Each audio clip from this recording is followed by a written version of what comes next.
Nakapagtala ng 4 na sunog sa iba't ibang mga lalawigan sa Bicol Region sa unang araw ng Fire Prevention Month.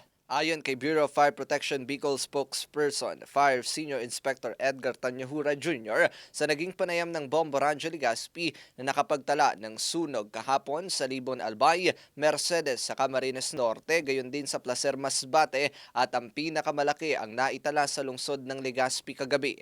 Sa naturang sunog sa Legazpi City ay natupok ang nasa 6 na mga kabahayan. Ayon sa opisyal, tumaas ng nasa 26% ang insidente ng sunog na naitala sa rehiyong Bicol sa unang 2 buwan ng taon. Batay sa tala noong Enero hanggang Pebrero taong 2023 ay nakapagtala ng 94 fire-related incidents na tumaas sa kaparehong panahon noong 2024 na nasa 119 na insidente ng sunog.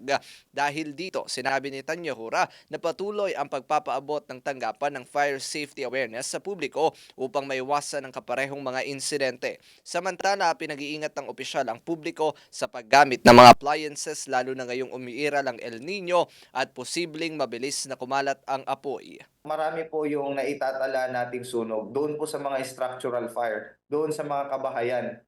So ang nakikita naming factor doon is yung maalinsangang panahon sa paggamit ng electricity. Yun po, medyo may negligence tayo sa part ng paggamit ng electrical appliances.